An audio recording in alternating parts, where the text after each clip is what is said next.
La primera foto cayó al suelo cuando abrí la Biblia del Padre Esteban. No era una estampita de santo. No era un papel con sermones. Era una fotografía mía. Yo tendría 17 años en esa imagen. Estaba dormida, de perfil, con el cabello desparramado sobre la almohada y el tirante del vestido caído por el hombro. La luz era tenue. Íntima. Demasiado íntima. El ángulo no mentía. Quien la tomó estaba dentro de mi cuarto. Se me heló la sangre. Y entonces cayó la segunda foto. En esa estaba de rodillas frente al altar, con un vestido blanco que mi madre me obligó a usar durante las novenas por mi recuperación. Tenía los labios entreabiertos, la garganta húmeda, y mis ojos no miraban al crucifijo. Miraban a la cámara. Como si supiera que alguien me observaba. Como si una parte de mí hubiera estado esperando ese momento. Levanté la vista lentamente. El padre Esteban estaba al otro lado de la sacristía, inmóvil, con una vela encendida en la mano y la sotana abierta en el cuello. La llama le marcaba las sombras del rostro. No parecía sorprendido de verme con sus secretos entre las manos. Solo cansado. No debiste abrirla, Lucía, dijo. Su voz seguía igual que hacía 8 años, grave, contenida, capaz de sonar como una caricia o como una sentencia. Yo apreté las fotos hasta doblarlas. ¿Entrabas en mi cuarto? No respondió. Afuera, la lluvia golpeaba las vidrieras de la iglesia como si alguien quisiera entrar. El viento hacía crujir las bancas vacías. El pueblo entero estaba en el velorio de mi madre, al otro lado de la plaza, y yo había venido a buscar al sacerdote solo para una cosa: preguntarle por qué, antes de morir, ella me había dicho entre suspiros y morfina: nunca debiste dejar que él te sacara el demonio. Porque no sacó todo. Y ahora tenía mi respuesta delante de mí. Solo que todavía no entendía la pregunta. Yo tenía 13 años cuando empezó lo mío. Eso fue lo que dijeron en San Jerónimo. Lo de la niña Lucía. Nunca le pusieron nombre, porque las cosas sin nombre duran más en los pueblos. Se pudren despacio. Se heredan. Empezó con los espejos. No me reflejaban igual. A veces tardaban un segundo en copiarme. Otras veces sonreían antes que yo. Una noche juré ver a mi reflejo inclinar la cabeza mientras yo seguía quieta. Se lo conté a mi madre, y me dio una bofetada. Me dijo que no bromeara con esas cosas en una casa donde ya había habido desgracias. Mi padre había abandonado el pueblo cuando yo tenía 6 años. Mi hermano mayor murió ahogado en el pozo del patio un verano después. Mi madre se volvió una mujer de rosarios tensos y susurros detrás de puertas cerradas. La casa olía siempre a cera, sopa rancia y humedad. Yo crecí entre crucifijos y silencios. Luego vinieron las voces. No las escuchaba con los oídos. Las sentía detrás de la nuca, como si alguien respirara allí. Me llamaban por mi nombre cuando me estaba quedando dormida. Me decían cosas obscenas con la voz de hombres muertos. Me prometían que mi piel no me pertenecía, que debajo de mi carne había otra muchacha queriendo nacer. Cuando cumplí 14, desperté con marcas rojas en los muslos. Mi madre lloró al verlas. No porque pensara que alguien me había tocado, sino porque las marcas parecían letras. Y formaban una palabra en latín. Ingredere. Entra. Eso fue lo que la llevó a la iglesia. El padre Esteban llegó a nuestra casa una tarde de agosto, con 30 y pocos años, manos largas y ojos oscuros. Era nuevo en el pueblo. Más joven que los otros sacerdotes que yo había imaginado. Demasiado joven para mirar como miraba. No con lujuria. Eso habría sido más fácil de entender. Me miraba como si quisiera leerme por dentro. Recuerdo que mi madre lo llevó a mi habitación, y yo estaba sentada al borde de la cama, sudando, con un camisón fino que se pegaba a mi cuerpo por la fiebre. Él se quedó de pie en la puerta unos segundos. En silencio. Con la Biblia apretada contra el pecho. «Déjenos solos», dijo. Mi madre dudó. «Padre, déjenos». Cuando la puerta se cerró, el aire cambió. Lo sentí. Como si la habitación se hubiera llenado de agua invisible. Él dio un paso hacia mí. «¿Sabes quién soy?» «Sí». «¿Y sabes por qué estoy aquí?» Yo quise responder, pero una risa que no era mía me salió de la garganta.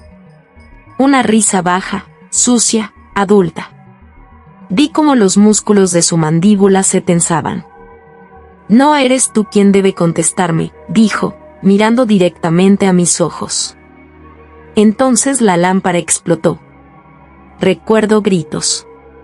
Vidrios. El olor de algo quemado. Recuerdo mi espalda arqueándose hasta dolerme como si me partieran en dos.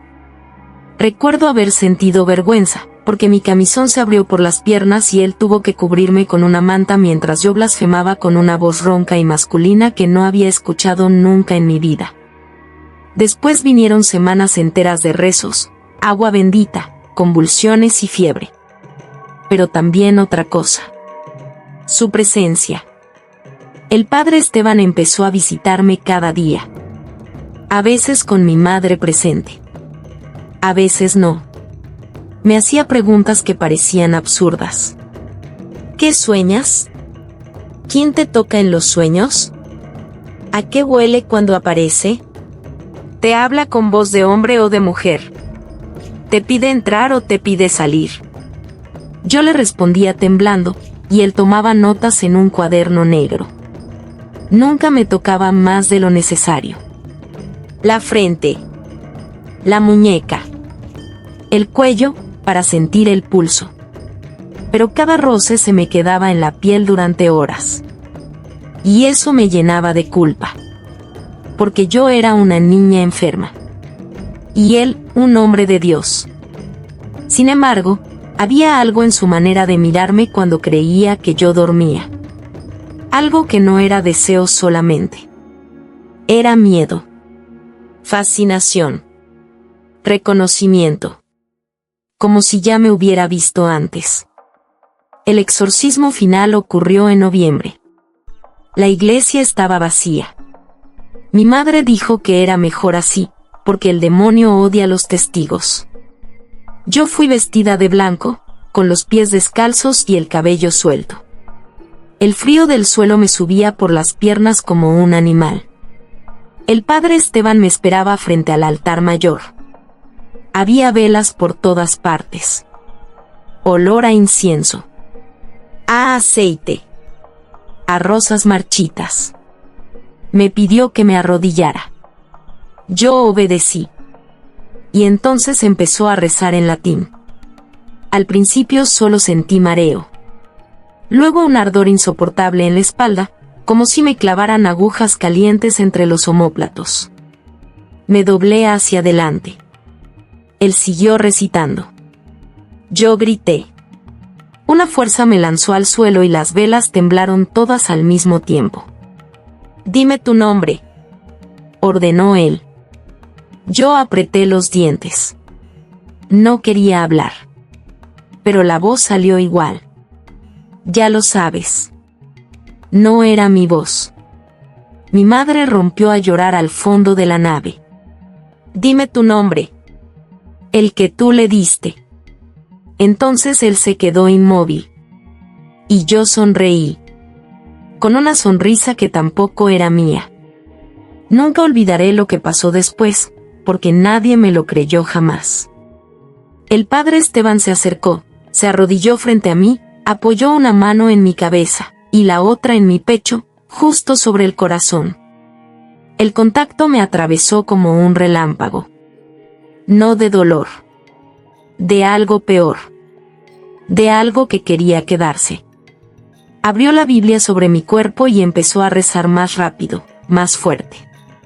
Yo sentí que algo se retorcía dentro de mí, como una serpiente en una bolsa. Grité hasta desgarrarme la garganta. Vi sombras subir por las columnas. Vi el crucifijo sangrar de los ojos.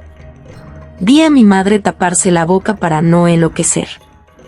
Y en medio de ese horror, él inclinó la cara hacia la mía y susurró algo que nunca olvidé. Si sales, vienes conmigo. Después todo se apagó. Cuando desperté 3 días más tarde, estaba en mi cama. Limpia. Débil. Vacía. El pueblo dijo que había sido un milagro. Mi madre dijo que yo le debía la vida al padre Esteban. Y el padre Esteban dejó de venir. Solo lo veía de lejos en misa. Más flaco. Más pálido. Como si cada vez que pronunciaba mi nombre le quedara menos fe. A los 18 me fui del pueblo sin despedirme de nadie. Nunca regresé. Hasta el funeral de mi madre. Respóndeme, le dije en la sacristía, sosteniendo las fotos. ¿Por qué las tenías? El padre Esteban dejó la vela sobre la mesa. La luz se reflejó en el barniz oscuro y durante un segundo lo vi viejo de golpe. No anciano. Consumido. Porque cuando alguien ha sido exorcizado de verdad, dijo, no siempre queda solo una persona. Sentí rabia. No me hables con acertijos. Él avanzó hasta quedar a 1 metro de mí. No pude expulsarlo, Lucía. No completamente. El trueno afuera hizo vibrar las ventanas.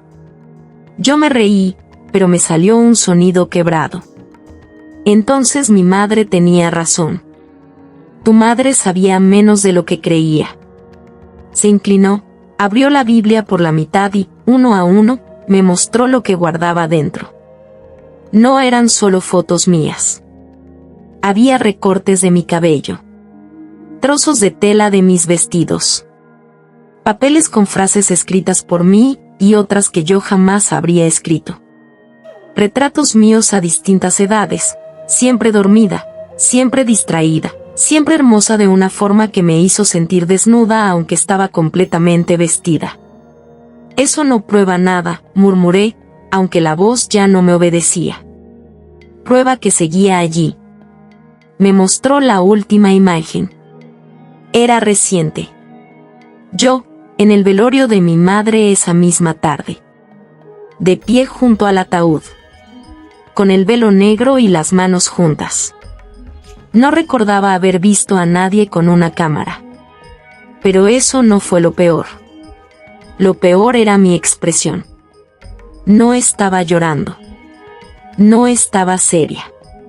Estaba mirando directamente al lente con una media sonrisa que reconocí al instante.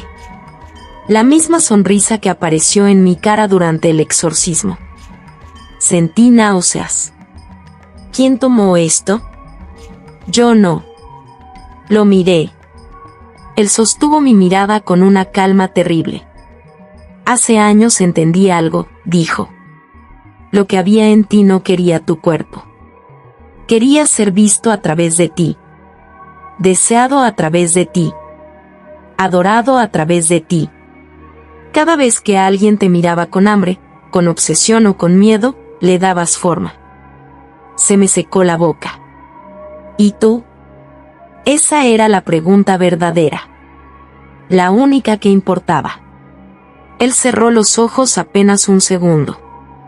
Yo fui el primero. El silencio cayó como una lápida. Por un instante ya no oí la lluvia ni el viento. Solo mi corazón. O tal vez el suyo. Cuando llegué a tu casa, continuó, ya te había soñado. No a ti exactamente. A algo usando tu rostro. Algo que me prometía conocimiento, si la dejaba entrar. Creí que podía combatirlo. Creí que la fe bastaba. Pero durante el exorcismo entendí que me había marcado a mí también. Tragué saliva. Por eso guardabas mis fotos. porque si no las guardaba en la Biblia, aparecían en otros sitios. En mi cuarto. Dentro del confesionario. Entre las páginas del misal. Siempre nuevas. Siempre más cercanas. Como si quisiera recordarme que seguía mirándonos. Yo retrocedí un paso. ¿Estás loco? Ojalá. Entonces me mostró sus manos. Temblaban. No de vejez. De abstinencia. Pasé años rezando para no buscarte, dijo. Años pidiendo que te mantuvieras lejos de este lugar. Porque cuando estabas lejos, se dormía. Cuando regresaste hoy, volvió a despertarse. El aire se volvió más pesado. Una de las velas se apagó sola. Yo sentí otra vez aquella respiración en la nuca. Después, una voz. Suave. Casi íntima. Dile que abra en Cantar de los Cantares. No con los oídos. Dentro de mí. Mis dedos actuaron antes de que pudiera impedirlo. Abrí la Biblia donde me indicó esa voz. Había una última foto. No mía. Del padre Esteban. Dormido. Sin camisa. Con arañazos rojos en el pecho formando una palabra. Ingredere. Entra. Se me escapó un gemido de horror. Él me vio la cara y entendió. Ya te está hablando otra vez. Yo quise negar, pero las luces de la sacristía parpadearon. La puerta se cerró de golpe. Desde la nave principal llegó el eco de pasos descalzos sobre piedra. 1, 2, 3. Como si alguien caminara hacia nosotros desde el altar. El padre Esteban tomó el crucifijo de su cuello. Escúchame bien. Esta vez no quiere quedarse en ti. ¿Entonces qué quiere? Su respuesta fue apenas un susurro. Quiere el cuerpo de un hombre de Dios. Los pasos se detuvieron al otro lado de la puerta. Yo ya estaba llorando sin darme cuenta. No, murmuré. No, no, no. Y entonces él hizo algo que no esperaba. Se acercó, me sostuvo la cara entre las manos y apoyó su frente contra la mía. Su piel ardía. Lucía. Mírame. Lo hice. Sus ojos estaban llenos de una tristeza feroz, antigua, casi indecente. Cuando te toqué durante el exorcismo, no fue solo para salvarte. El confesionario crujió afuera. Algo arañó la madera. Padre. Te deseé, dijo, con la voz rota. Y eso fue la puerta. Sentí que el mundo se partía. Porque yo también lo había sabido. Siempre. Incluso a los 14, incluso en medio de la fiebre y el miedo, había sentido aquella corriente oscura entre nosotros. Ese pecado sin nombre respirando bajo cada oración. Y quizá eso era lo más terrible. Que no había empezado con el demonio.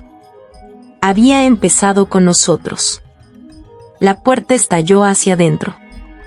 Pero no entró nadie. Solo oscuridad. No una sombra proyectada.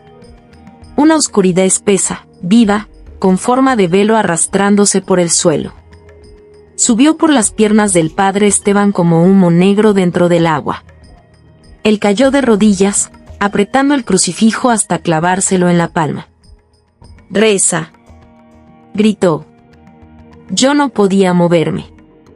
La oscuridad le trepó por el pecho, le llenó la boca, le volvió negros los ojos. Y entonces me habló con su voz y con otra debajo. Ahora sí. Lo que pasó después sigue persiguiéndome en sueños. El padre Esteban se levantó de un tirón, con la espalda arqueada y la sotana agitándose como si hubiera viento dentro de él. Sonrió. No a mí. A algo detrás de mí. Me giré. En el espejo pequeño de la sacristía no había un solo reflejo. Había dos. Yo, y otra mujer pegada a mi espalda, hermosa de una manera obscena y antigua, con mi mismo rostro pero más hambriento, más cruel, más consciente de su poder. Apoyó los labios junto a mi oreja desde el otro lado del vidrio. Por fin nos dejó entrar. El espejo reventó. Grité. El padre Esteban, o lo que fuera que ya vivía en él, avanzó hacia mí. No caminaba, se deslizaba. Yo retrocedí hasta chocar con la mesa. La Biblia cayó abierta entre nosotros. Y todas las fotos salieron volando. Decenas. Cientos. Mías. De él. De ambos. Algunas que nunca ocurrieron. Yo acostada en la nave central con un velo de novia. Él besándome la frente con sangre en las manos. Los dos frente al altar vacío, como si fuéramos a celebrar una misa sin Dios. No, sollocé. Pero una parte de mí, la parte enferma, la parte que había esperado 8 años sin entender qué esperaba, sintió otra cosa. Reconocimiento. Entonces recordé las palabras de mi madre. No sacó todo. No lo había sacado porque una parte se había quedado en mí. Y otra se había quedado en él. Nunca fue un exorcismo completo. Fue una separación. El padre Esteban estiró la mano hacia mi garganta. Yo agarré la Biblia del suelo y la cerré con todas mis fuerzas sobre sus dedos. Él lanzó un grito inhumano. No de dolor. De furia. Las fotos empezaron a arder solas. Sin pensar, abrí la Biblia contra su pecho y pronuncié lo único que recordaba de aquella noche en la iglesia, las palabras que él había repetido hasta romperse la voz. Non serviam. Non ingredieris. In nomine Dei, retrocede. La oscuridad dentro de él tembló. Su cuerpo también. Por un segundo volvió a ser él. Solo un segundo. Lo suficiente para mirarme como me había mirado siempre, con culpa, deseo y una ternura desesperada que me destrozó más que todo lo demás. Ahora, Lucía, susurró. Entendí. No sé si fue fe. No sé si fue amor. No sé si fue el mismo demonio empujándome a completar el ritual. Solo sé que tomé la vela encendida y la hundí entre las páginas de la Biblia apretada contra su pecho. El fuego subió de golpe. Él no gritó. Solo siguió mirándome mientras las llamas le trepaban por la sotana, por el cuello, por el rostro, como si por fin hubiera encontrado el castigo que llevaba años buscando. La oscuridad chilló dentro de él. Las vidrieras estallaron. El techo tembló. Y luego, silencio. Cuando desperté, estaba afuera de la iglesia, bajo la lluvia, con las manos negras de hollín. La sacristía se había incendiado entera. Encontraron el cuerpo del padre Esteban junto al altar, irreconocible, abrazado a una Biblia calcinada que nadie pudo abrir sin que las páginas se deshicieran en ceniza. El pueblo dijo que fue un accidente con las velas. El obispo dijo que el sacerdote murió en servicio de Dios. Yo no dije nada. Me fui de San Jerónimo al amanecer siguiente. No he vuelto desde entonces. Pero hace 2 noches, en mi apartamento de Madrid, estaba ordenando una caja de cosas viejas de mi madre cuando encontré una foto que juro que nunca había visto. Estoy en ella. Más vieja. Más cansada. Tal como soy ahora. Dormida en mi cama. Y en la penumbra, sentado a mi lado, alguien sostiene una Biblia abierta sobre las piernas. No se le ve el rostro. Solo la mano. Larga. Quemada. Familiar. Y entre las páginas, asomando como una lengua negra, hay otra foto todavía. Una que aún no me atrevo a sacar. 3 semanas después del incendio, cambié de número, tiré la ropa que llevaba aquella noche y me mudé por tercera vez en menos de un mes. Medjugorje seguía sonando igual, sirenas lejanas, puertas cerrándose, vecinos discutiendo detrás de paredes demasiado finas.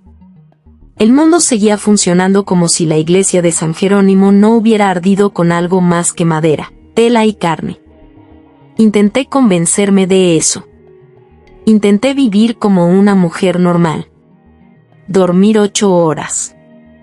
Trabajar. Comer. No mirar espejos después de medianoche. Lo estaba consiguiendo, o eso quise creer, hasta que empecé a notar pequeños cambios en el apartamento. La Biblia vieja de mi madre aparecía en sitios distintos a donde yo la había dejado. La ventana del dormitorio amanecía abierta aunque yo la cerraba con pestillo. Y cada mañana encontraba una fina línea de ceniza negra bajo la puerta de entrada, como si alguien hubiera permanecido afuera toda la noche, esperando permiso. El cuarto domingo, me despertó un olor que reconocí al instante. Incienso. No el de parroquia moderna ni el de ambientador barato. No.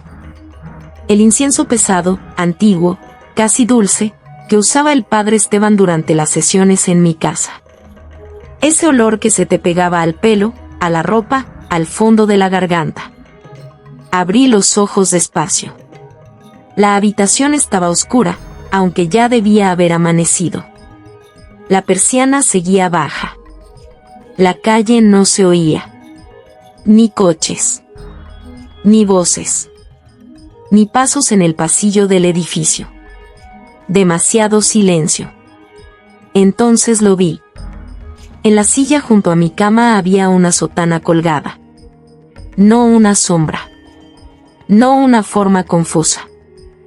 Una sotana negra, perfectamente acomodada, con las mangas cayendo hacia los lados como brazos vacíos. Me incorporé de golpe, con el corazón desbocado. No, susurré. La silla estaba vacía. Pero encima del asiento había una foto. Mis manos temblaron antes de tocarla, porque ya sabía lo que iba a encontrar incluso antes de verla. Esa certeza me enfermó más que la imagen. En la fotografía estaba yo, de pie frente al espejo del baño de mi apartamento. Tenía el cabello mojado y la camiseta pegada al cuerpo. La imagen había sido tomada desde atrás, desde la puerta entreabierta. La tomaron 2 horas antes. Lo supe porque esa misma mañana me había duchado tarde, después de una pesadilla. Le di la vuelta, esperando encontrar nada. Encontré una frase. Escrita con la misma letra inclinada que el padre Esteban usaba en sus notas. No recé lo suficiente. Pero tú aún puedes abrirme. Sentí que algo helado me bajaba por la espalda. Corrí al baño. Revisé el pestillo. Cerrado. La ventana mínima, cerrada también. No había nadie. Sin embargo, el espejo estaba empañado por dentro, como si alguien hubiese respirado al otro lado del cristal. Y sobre ese vaho apareció una línea. Luego otra. Letras dibujadas desde dentro. Ingredere. Retrocedí hasta chocar con el lavamanos. No. La palabra se borró sola. Durante un segundo solo me devolvió el reflejo, pálida, despeinada, con el miedo deformándome la boca. Luego mi reflejo sonrió. Yo no. Y detrás de mí, reflejado en el espejo, apareció un hombre. No entero. No del todo. Solo una silueta alta, oscura, con el cuello ennegrecido y una mano vendada de quemaduras sosteniendo una Biblia abierta. No podía verle el rostro, porque estaba inclinado hacia mi hombro, casi en la misma postura íntima y horrible de quien está a punto de rezar o besar. Me giré con un grito. No había nadie. Cuando volví a mirar el espejo, solo quedaba mi reflejo y una gota negra resbalando por el cristal desde arriba hacia abajo, como tinta o sangre vieja. No fui a trabajar ese día. Ni al siguiente. Me pasé horas buscando explicaciones racionales, médicas, psiquiátricas, cualquier cosa que sonara menos terrible que la verdad. trauma, duelo, insomnio, brote psicótico, culpabilidad religiosa heredada. Cualquier nombre era mejor que aceptar lo que mi cuerpo ya sabía. El incendio no terminó nada. Solo cambió la forma de la puerta. Esa noche me senté en el suelo del salón con la Biblia de mi madre, un mechero, sal gruesa y todas las fotos que había encontrado hasta entonces. Las extendí frente a mí como cartas de una baraja maldita. En todas había algo en común. Nunca estaba sola. A veces era apenas una sombra detrás de una cortina. A veces un reflejo en una cuchara, en una ventana, en un televisor apagado. Y en las más recientes, siempre aparecía una mano. Una mano larga. Quemada. Paciente. Lloré de rabia, de miedo, de cansancio. Y por primera vez en años dije en voz alta una verdad que me había negado incluso a mí misma. No sé si te extraño a ti o a lo que dejaste en mí. El silencio que siguió fue peor que cualquier ruido. Porque alguien respiró. Justo detrás de mí. Lento. Cálido. Humano. No me giré. No pude.